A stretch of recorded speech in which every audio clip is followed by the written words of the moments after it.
பாக்யராஜ் அவர்களோட வீட்டுக்கு முன்னாடி தினமுமே பசுமாடு வந்து நிக்குது அப்படின்னும், அத பார்த்து அவங்களோட ஃபேமிலி மெம்பர்ஸ் ரொம்பவே ஷாக் ஆகியிருக்காங்க அப்படிங்கிற மாதிரியான தகவல் தான் சமீபத்தில கிடைச்சிருக்கு. என்ன நடந்திருக்கு அப்படிங்கிற கம்ப்ளீட் டீட்டெயில தான் இந்த ஒரு வீடியோல நம்ம பார்க்க போறோம். மறைந்த இயக்குனர் திரு கே. பாக்யராஜ் அவர்கள பத்தி தொடர்ந்து நம்ம ஏகப்பட்ட விஷயங்கள பார்த்து வந்துட்டுருக்கோம். அந்த வகையில சமீபத்தில தெரிய வந்திருக்கிறது என்ன அப்படின்னா, பாக்யராஜ் அவர்கள் இறந்த 3வது நாள்லேருந்து அவங்களோட வீட்டுக்கு முன்னாடி பசுமாடு ஒண்ணு வந்து நின்னுட்டுருக்கு அப்படிங்கிறது தான். அண்ட் இந்த ஒரு பசுமாடு அப்படிங்கிறது பாக்யராஜ் சார் உயிரோட இருக்கும்போது தினமுமே அதுக்கு வந்து பழங்கள் குடுப்பாராமா. இத வந்து ஒரு வாடிக்கையாவே அவர் வச்சுட்டு இருந்திருக்காரு. அண்ட் ஸ்டார்ட்டிங் டேஸ்ல 1, 2 குடுத்துருக்காரு. அதுக்கப்புறம் தினமும் வருமோ, அவங்க வீட்ல மிச்சம் இருக்கக்கூடிய வாழைப்பழம், வேற ஒரு சில விஷயங்கள் எல்லாத்தையுமே அந்த மாட்டுக்கு குடுப்பாராமா. இது தினசரி வாடிக்கையாகவே மாறியிருக்கு. அமாவாசை, பௌர்ணமி இந்த மாதிரிலாம் நல்ல நாள்ல ஏதாவது சாமி கும்பிட்டா கூட இந்த மாட்டுக்கு வந்து படையல்லாம் வைப்பாராமா. ஸோ எப்போதுமே அந்த மாடு வந்து பாக்யராஜ் சார பார்க்குறது, கத்துறது, அவர் சாப்பாடு வச்சதுக்கப்புறம் சாப்பிட்டுட்டு போறது அப்படிங்கிறது ரிப்பீட்டடாவே இருந்திருக்கு. இந்த மாதிரியான ஒரு நிலையில சமீபத்தில பாக்யராஜ் சார் வந்து இறந்து போயிருந்தாரு. அண்ட் அவர் இறந்ததுக்கப்புறம் தொடர்ந்து ஒரு 1 வீக் வந்து அவங்களோட வீடு வந்து ரொம்பவே ரஷ்ஷா இருந்துச்சு அப்படின்னு தான் சொல்லணும். ஏகப்பட்ட செலிபிரிட்டி வந்திருந்தாங்க. நெறைய பேர் வந்து ஆறுதல் சொல்லியிருந்தாங்க. ஸோ அந்த இடைப்பட்ட நேரத்தில இந்த மாடு அப்படிங்கிறது கும்பல் இருந்ததுனால மிரண்டு போய் வராம இருந்திருக்கு. பட் இந்த கும்பல்லாம் ஓஞ்சதுக்கப்புறம் இவருங்க வந்து எப்பவும் சாப்பாடு வைப்பாங்க இல்லையா? அந்த ஒரு எண்ணத்திலே வீட்டு வாசல் முன்னாடி வந்திருக்கு. அத பார்த்து சாரோட நினைவு வந்து அவங்க ஃபேமிலி மெம்பர்ஸ் ரொம்பவே எமோஷனல் ஆகியிருக்காங்க.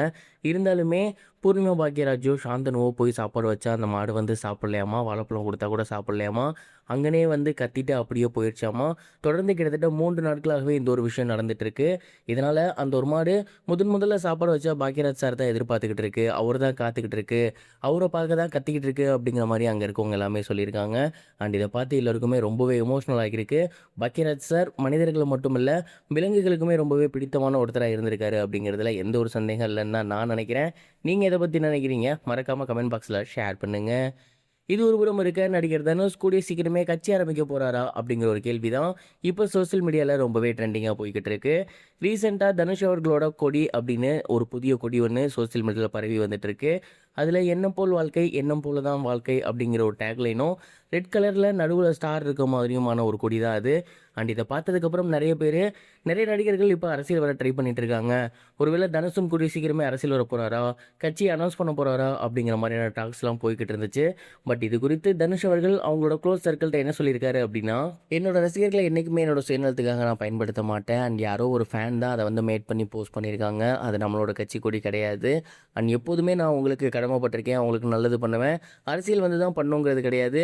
நான் இப்ப இருக்க நிலைமையிலேயே உங்களுக்கு நல்லது பண்ணுவேன்." அப்படிங்கிற மாரி சொல்லியிருக்காரு. அது ஃபேக் அப்படிங்கிற கிளாரிஃபிகேஷனும் குடுத்திருக்காரு. இதனால தனுஷ் அவர்கள் அரசியலுக்கு வராரு அப்படிங்கிற மாதிரியான டாக்ஸ் வந்து இப்ப சைலண்ட் ஆகியிருக்கு. இந்த ஒரு விஷயத்த பத்தி நீங்க என்ன நினைக்கிறீங்க? மறக்காம கமெண்ட் பாக்ஸ்ல ஷேர் பண்ணுங்க. இதுவரைக்கும் கனெக்டிங் டிவிக்கு சப்ஸ்கிரைப் பண்ணனா மறக்காம சப்ஸ்கிரைப் பண்ணிக்கங்க. உடனடி அப்டேட்ஸ் பெறுவதற்கு நோட்டிஃபிகேஷன் பெல்லையும் கிளிக் பண்ணிக்கங்க.